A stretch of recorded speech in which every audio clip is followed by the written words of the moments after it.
watching News Desk, and we'll take you to Winneba in the central region now because there is a private residence there being occupied by police personnel which has no toilet or latrine facilities. Now, unfortunately, residents in the area are saying that the place is a pungent odor is emanating from the place because the residents of that building are having to use buckets and to ease themselves, and they dispose of them through unsanitary conditions. Our correspondent Richard Kojonyako spoke to some of these residents in the area. This is Winneba and precisely Donkoyem or Braogum electoral area. We have a place called police quarters right adjacent or opposite to the Ebenezer School.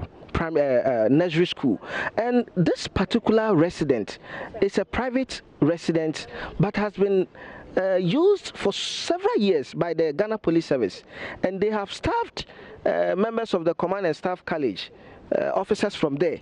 Now, Kojo, it's rather unfortunate to have the use of buckets, okay, to mention buckets as toilet facility where police officers use or go into toilet into this bucket for human beings to carry, and the pageant, the smell, you know, this particular thing is endangering those of us living in the area, our lives. Children are getting cholera, diarrhea, flies moving here and there, and you can't imagine the energy we've put in as a community to actually raise the attention of this particular mishap. There are several rulings, courts, directives, the EPA coming in. We've written several letters.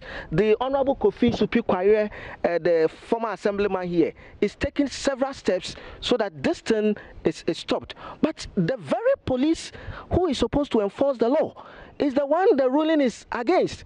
And we've taken steps, we've seen the commanders, the police officers, all authorities within the community, and they are not acting.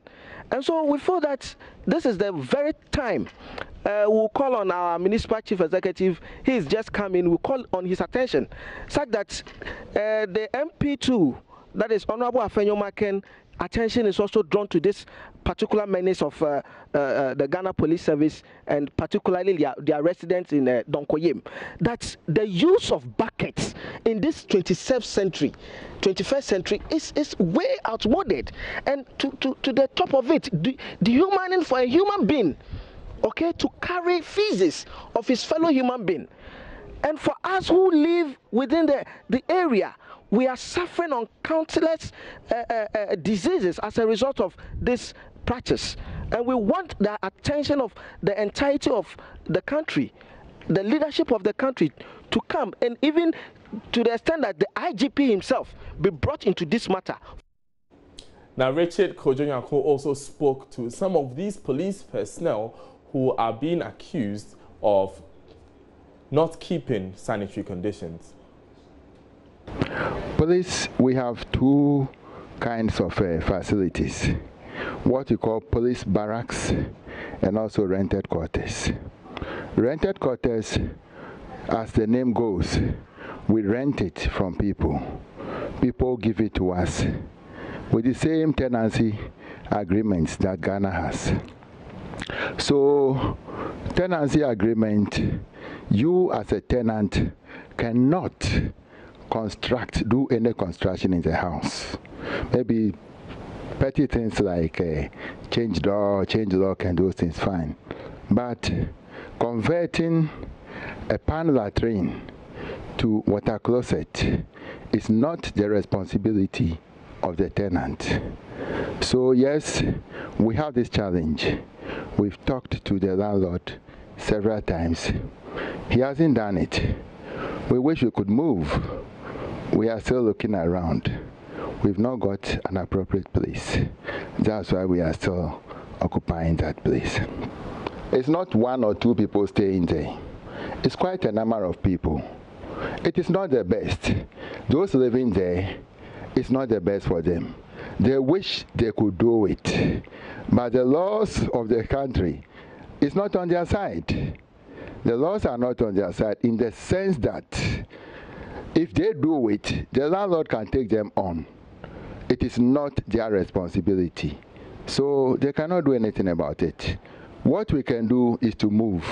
And it's not easy to get accommodation for that number of people. So for some time now, we've been making the efforts. We are not successful yet. I don't know whether Supreme Court gave a period of time which is past, or because you agree with me that the moment that rule is made, you can't say that immediately everybody should stop it. There are houses with you. I'm sure you know that police as an organization has made efforts to turn all pan latrines to water closets. As I talk, I don't know of any police accommodation, any police barracks where we still use pan latrines. That tells you what the Inspector General of Police has done. Unfortunately, this is not for the police. So it is a problem. Maybe you should have asked of the landlord and gone to him. He will be the right person to solve this problem. We find ourselves in the mess and are still managing to see how we can manage it, how we can get out of it. We are not successful yet, so I don't see how the issue of human rights infractions comes in here.